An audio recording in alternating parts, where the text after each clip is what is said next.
How you doing, kiddos? AT here from AT's Personal Training at the Lashley Training Center, Parrott Street Extension in Mount Vernon, Ohio. I think the day is officially coming that the AT podcast is at least in the beta testing stage, so stay tuned. Here in the future, you're likely to see me with an all-new platform. I'm still mulling over what topics I might do, still mulling over who I might have as guests, still mulling over where I might do the podcast and what that might encompass. But I wanted to kind of tease the waters a little bit today. I'm finishing up my workout today, and it crossed my mind that I get a lot of questions from people, particularly novices in the fitness world, that ask, should I take a protein powder supplement? And although I am not a physician, nor am I a registered dietitian, and I'm cautious about giving medical advice per se, the general average adult would probably do very well to find a suitable protein powder if they are undergoing regular strenuous exercise, particularly if you're lifting weights. But if you're doing any type of high impact aerobics too, you're breaking down muscle fibers, you need that rebuild period. So what is the advantage in instantized protein powder? Now, this is where you can really get me on my soapbox, because I saw, and you'll see specials where, kids in protein powder, should they be doing this? Like it's steroids or something. And they asked some average pediatrician that knows next to nothing about nutrition, because, not to put our docs down, but many of them, they're trained in medicine. They don't really get sports nutrition.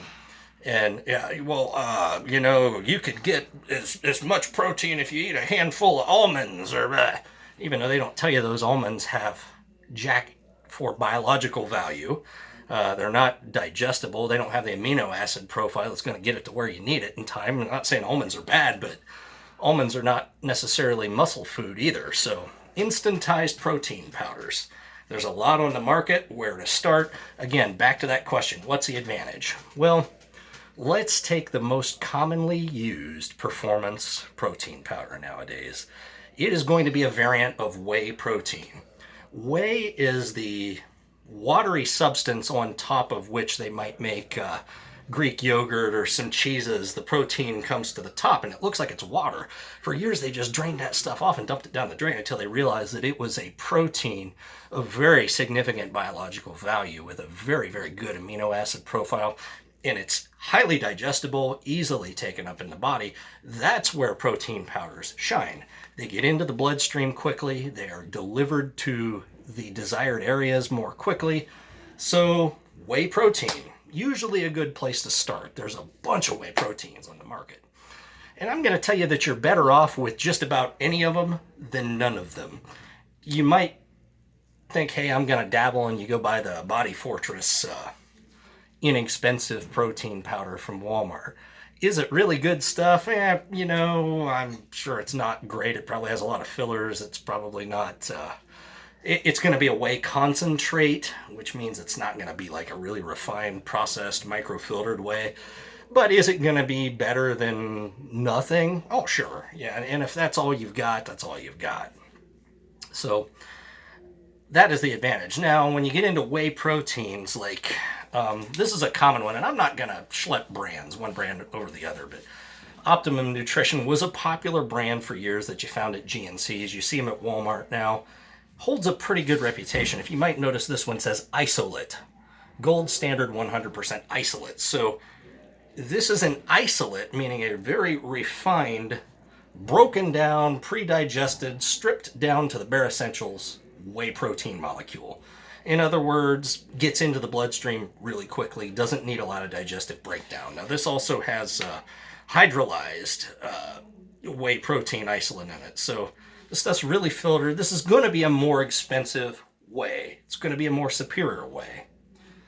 This is a pretty good one. Now, what I like about whey proteins, we're talking about 1 gram of carbohydrate per scoop, 25 milligrams of protein per scoop, a great amino acid profile. And that's where, when you look at food source protein, like the doctor that tells you to just eat almonds, there's not a real good amino acid profile. Amino acids are the building blocks for protein. You need amino acids to help you use that protein. Something like this is going to happen. I don't care if you buy this or you buy some other brand, but I mean, this, as far as what you're going to find in a store, fast-acting proteins. You know, this one during pre-workout, during workout a little bit, but definitely after, right after. It's going to be a fast protein, going to get in your system quickly. So that's where whey proteins shine. Now the cheaper, like Walmart Body Fortress stuff is going to be whey concentrate, more than likely. So it's going to be, you know, the same family of protein, but not as refined, not as quick.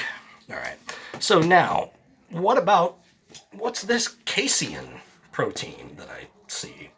So again, this is another store brand. You see these at Walmart, GNC's, Rite Aids, things like that. Now, casein might put you in the mind of something like cottage cheese. It's a very slow breaking down protein. So before I go to bed at night, if I want some sort of a slow, sustained delivery protein, this casein protein is going to be great. Or maybe on my non-workout days when I want to feed my muscles throughout the day, I might have one of these for breakfast. The disadvantage to casein is that it's a little higher in carbohydrates. I think this yields about 8 grams of net carbohydrates per scoop, about 24 to 25 grams of protein. But the other thing is it's thick. It's the consistency of a Wendy's Frosty without the coldness, basically. So, but again, it's a slow breakdown protein. So you might, when you really want to heal, feed this to yourself before bed. Or maybe on a non-workout day to feed your muscles slowly. So, whey protein concentrate, whey protein isolate, whey protein, right here, fast. Casein protein, slow.